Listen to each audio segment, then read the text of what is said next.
Аслан Орақбаев. Кешірдім. Өкпе реніш. Әр адам өз жанының дәрігері. Ол өз қалауымен емделуге шешім қабылдамайынша дертіне шипа таппайды. Біз өзгелерге ренжу арқылы олардың бізге қате қарым-қатынас жасағанын көрсеткіміз келеді. Алайда реніш пен өкпеге толы ойлар өзгелермен қарым-қатынасты ғана емес, денсаулығымызды да құртатынын біле бермейміз. Бойымызда пайда болған сырқаттар реніш атауын ұмыту керегін ескертеді. Олай болса, реніш пен өкпелі ойлардың өмірге қалай әсер ететініне назар аударайық. Әр қайсымыз осы бір жанға жағымсыз, реніш деген сезімді бастан кешірдік.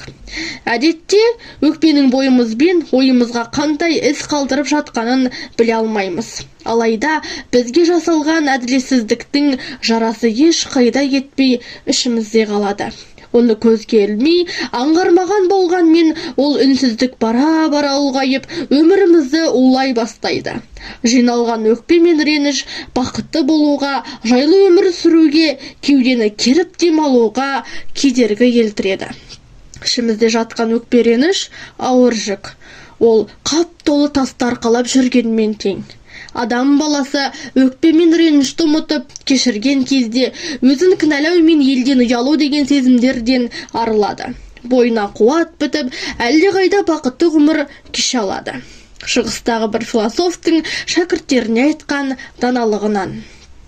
Адамдар қорлаудың үш түрлі тәсілін қолданады. Олар сен ақымақсың, құлсың және қабілетсізсің деген сөздер арқылы іске асады. Егер сендер де сондай жағдайға тап бола қалсаңдар, мына ақиқатты естеріңе алыңдар. Ақымақ қана өзгені ақымақ санайды.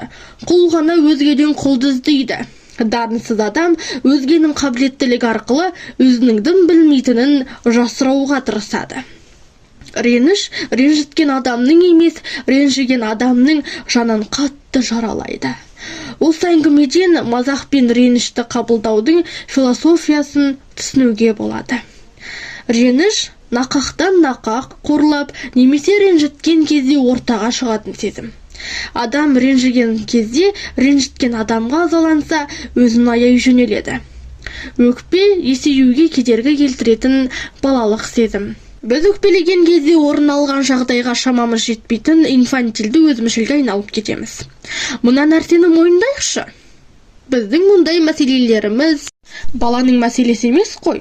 Оны тек есейген тұлға шеше алады. Реніш ол сезім. Өзгелерге ренжу қазіргі сәтте құрдымға кетіреді. Ондай жағдайда әлденені өзгертуге немесе өзгелерді сөз етудің орнына өкпенің пайда болу жолдарына тексеріс жасау ең дұрыс шешім болмақ. Өкпе жалпы сезімдік жағдайға әсер ететін фактор. Ол жанармай құйылған бөшкедегі тесіктер секілді сенің ішкі қуатыңды тауысып тастайды. Сол кезде сезім қуатың тоқырауға ұшырайды. Сонымен қатар реніш асқазан мен ішек жолдарының, жүрек қан тамырларының, көздің, тыныс алу жолдарының сырқаты мен онкологиялық ауруларға себепші болады. Өкпе мен реніш айналаны қабылдауға кері әсер етеді. Әйнегі қисайған көзілдірік секілді болып жатқан жайттарды жағымсыз жақтарын қосып көрсетеді. Сол себепті де қарсындағы жыныс өкілімен дұрыс қатынас құру қиынға соғады. Ойдағы жобаларды жүзеге асыру ауыр болады. Тіпті жай ғана өмірден ләззат алу арман болып қалады. Адам өкпе мен реніштің пайда болуына қарсы тұра алмайды. Алайда олардың өміріне, мінезі мен көңіл күйіне әсер етуіне жол бермеуге қауқары жетеді. Өмірде ренжімеген адам жоқ шығар. Ол уақытша бір сезім болуы мүмкін. Кейде адам сол ренішті өмір бойы ұмыта алмай жүруі де ықтимал. Бұл санадан тыс орын алатын жағдай. Яғни, адамға ұнамайтын жағдай орын алғанда көрініс табатын әсер. Осы кезде біздің психикамыз бірден кінәлі біреуді тықпалап тұрады. Егер кінәлі адам осы кезде басқаша әрекет еткенде жағдай қалай болар еді? Оны неге істеді? Баған ерегесіп істеді ғой? деген ойлар барлығымызға таныс болар. Ондай ойлар сол заматта өзіне деген аяныш сезімін оятады. Ренжіткен адам ақылды болса, ренжіген адамның алдында өзінің істеген жақсылығын тізе бастайды.